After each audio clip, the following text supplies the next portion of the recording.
Yes, no, 1.5 years ago Arknights Endfield became a thing, then it went away just as fast as it appeared, but today, the Endfield is real! Let's go over everything we know, the official social media, the website and the footage on YouTube. We of course start with what happened today. On their official Twitter and Instagram channels, Arknights Endfield dropped the first post since March 2022. It's a picture with a text attached, but before we go into what's actually happening on this picture, I want you to focus on this part right there. Old posts only have the hyperglyph trademark down there. This one comes with a Gryph Frontier trademark on top.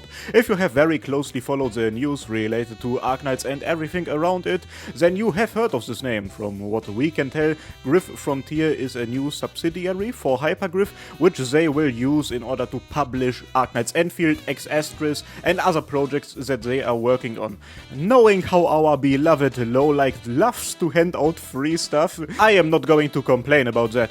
In case some of you people are confused, by the way it has worked for regular Arknights is that Hyperglyph is the company that produced the game and Yoaster is the company that publishes it. For some reason, a lot of people confuse that stuff, and for Endfield it seems like everything is going to go directly through Hyperglyph itself. But who cares about that sort of stuff? Let's talk about gameplay. The new posts have something very, very interesting to say if you combine them with the description of the Arknights Endfield Twitter. Official Twitter of Arknights Endfield, a new real-time 3D RPG with some strategic elements by Hyperglyph. Let's keep two things in the backs of our heads for now. On one hand, real-time 3D RPG, and on the other hand, strategic elements. Now, combining that with the actual tweet. Before the catastrophe worsens, we must eliminate all hazards, save the survivors, and restore the base to full operations. Our operators are ready for action. Let us begin. Administrator. The focus here has to be put on these parts, specifically restore the base. This makes me personally think that the strategic element mentioned in the description are most likely going to refer to some sort of base mechanic. That's the vibe that I am getting here, cause why would they mention a base in something as important as their return post if it didn't have any relevance? That's where we should go back to the official trailers that were released back in the day. If you think back to them or watch them back, you will remember that there was no combat footage anywhere. That was actually some of the biggest criticism I remember from back then. That everything looks nice, but combat where? Everything we saw was open world free roaming, parkour, and sources of environmental damage which were avoided thanks to parkour. Based on these things and the specific mentioning of a base, I am going to make a personal prediction, right? That's just my prediction. The combat is not going to be yet another open world hack and slash, but I personally think that the combat aspect and the open world aspect are going to be separated, and the combat is gonna stand in some sort of relation to the base that has been mentioned here. Remember that one moment from the 3D PV, it seemed like a base being constructed. Maybe the combat is literally going to be tower defense of the base that you create, but with 3D anime woman instead. And you know what? I actually would not hate that. That would be way more interesting than just yet another open world hack and slash. Just look at Girls Frontline 2. That game is going to be the opposite of an open world real-time combat game, and it looks phenomenal. I would be absolutely okay with it if Endfield tried out something experimental like that. But then, why is there an open world to begin with? In all of the old info that was released back in the day, there would be constant mentionings of things that imply a very heavy focus on aspects like exploration. Just look at this old tweet. Over the frontier, into the front, the wildlands await your discovery. Same things on the official website. Lots of stuff about exploration. So yes, my personal prediction based on what we know, Arknights Endfield is just reclamation algorithm with 3D models. And I would love that. I cannot lie to you.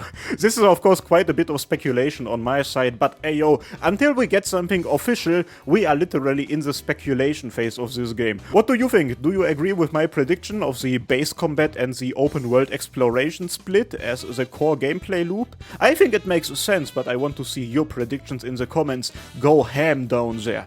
But gameplay is not everything. Let's talk about something way more important. Anime woman. Specifically the ones shown in this new piece of official art. In the center, of course, we have the three characters, who we can assume to be something of our main trio. They definitely had the most attention on them in the old trailers and official art and stuff. We have Perlica, we have Lil Chen, and we have the edgy boy.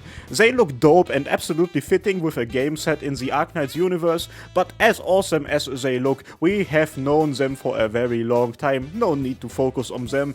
We got some new people. There's this scientist-ish character who looks dope, and we have smug Calcit. It's either Harmony cosplaying Calcit or Calcit cosplaying Harmony, and I don't know what would be better. All of this already got my toes curling, but it is not over yet. Some of the characters in the background look oddly familiar. This right there could be a life-sized copy of Queen Theresa as far as I am concerned, and this dude looks like straight out of Laterano if we don't take into consideration that there is no halo and no wings. Which wouldn't be the first time we see somebody familiar in Endfield-related media. What really caught my attention on the website back in the day therefore was this little man, who obviously looks just like a copy of our good old Lungmengard. In general, everything in the official art always has this weird and eerie vibe to it.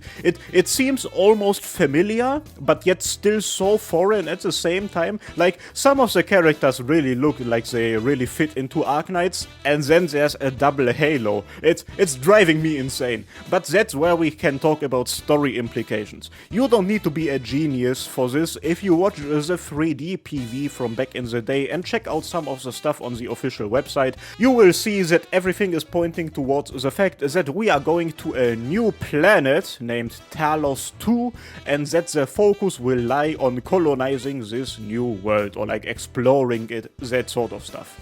Which would be an absolutely perfect fit for the gameplay predictions that I made, just putting that out there. Exploration and potentially base mechanics, that's hyper fitting for a game about colonizing a new planet. Again, that's where I would ask you lot in the comments to go absolutely crazy. Go ham and speculate. I want to hear your predictions and theories, and feel free to go as wild as possible. At the moment we are in the position to do that. But how does colonizing a new planet fit into the lore of regular Arknights? That's the thing. Space in Arknights is weird, straight up weird. And at this point we absolutely could try to go ahead and use little pieces of information that we can find in the game in order to connect them with Endfield things. There's already like lots of scattered information in, for example, module descriptions and stuff, but most of the things that seemingly stand in relation to Endfield's implications are found in stuff that's currently out only on CN. Very specifically Lone Trail and IS4. And my channels are pretty much completely EN based if it's not about anniversary streams and the new anime women that are being shown there. Therefore we will just wait until Lone Trail is out to talk about pre-release lore. After Lone Trail we will make a main channel video linking things together. Please look forward to it. Okay, and now for the unscripted part of the video. Oh my days, I'm so excited. I woke up really early today with the goal of editing my Ines banner pulling video, but this has to wait until tomorrow. Bro, like, cause this is such lovely news to wake up to. We got nothing for like 1.5 years, and now this? And like, bro, it's just a tweet, it's just a life sign, and everybody is already going nuts after just this. Really, it shows just how starving we have been for anything Endfield related for all of this time. And also, what a week for being an Arknights player, man. On Sunday we got a big CN anniversary stream, on Tuesday Ines dropped, on Wednesday we get an Endfield announcement. Bro, if we continue at this pace, then Frostnova becomes playable on Saturday. So yeah, as you can hear, I am not very excited, I am very calm. Now click on this video. Cheers.